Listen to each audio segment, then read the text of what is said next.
I am DM Zone. This is Gamers Oasis. Let's get into this. Okay, guys, in this spell, we are going to talk about the Strength spell. It introduces both a new mechanic and really a new system to the game. And ironically, I like it, but it tends to make things a little bit more complicated. Let me get into this real quick.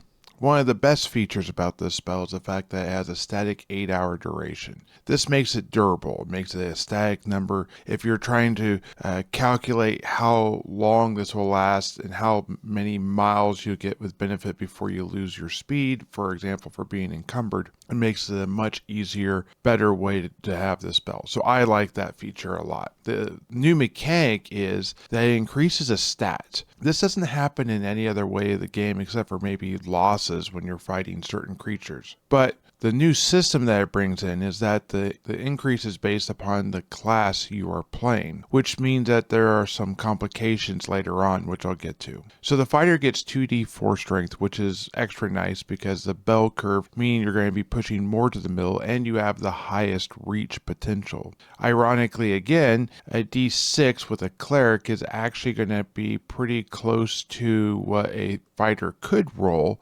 but the fighter has a higher potential, where a cleric and the thief both have even potential because they're only a single dice. The thief rolls a d4, that makes a lot of sense, but there's no mention of what a magic user would use. Personally, I would use a d3 for a magic user. I feel like that makes a lot of sense. Now, what happens if a fighter reaches an 18 strength? Well, in this version of the game, in Supplement 1, when this spell is released, there are exceptional strength scores for fighters, and that's very specific and very important. If a class does not have a fighter in it, I would not allow them to go into this.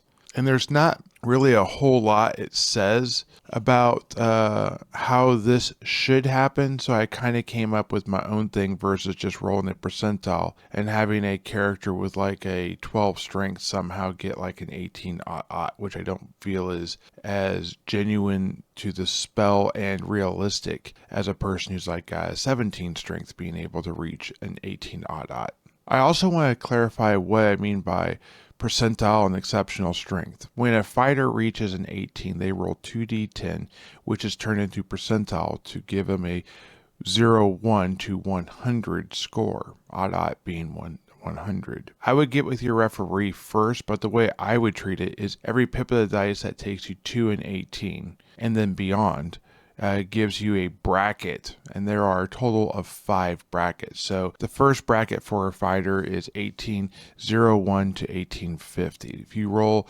an 18, then you would get that as a fighter. If you rolled that plus 1, you would get the 1851 to 1875. And you rolled that plus 2, you would get 1876. Now, I think that makes a lot of sense. You can end up with an 18 if you happen to get lucky.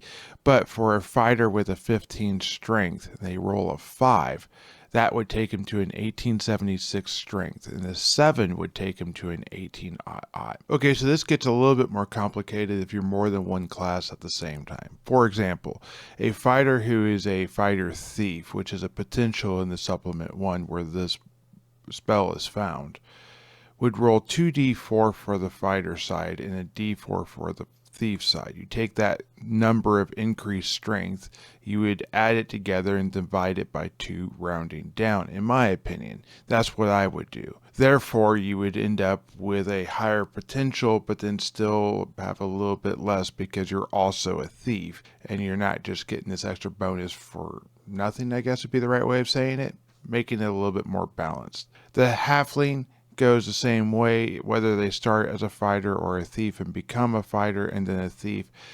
It doesn't matter. I think they basically be treated the same. Ironically, though, I've used this word a couple times, an elf and a half-elf would have this completely different. They basically be treated like a human in this regard for probably the first time ever. Whatever their class they're currently playing, that's what they would get. So if they're a fighter, they would get 2d4. If they were a cleric, if they could be a cleric as a half-elf, then they would get a d6. And if they were a thief, which both races could be, they get a d4. Anyways, guys, what do you think? Do you think I got this one right? Do you think I got this one wrong? Let me know in the comments how you would do it or how you've heard of it being done. Thank you. Have a great day and keep rolling those dice. Bye.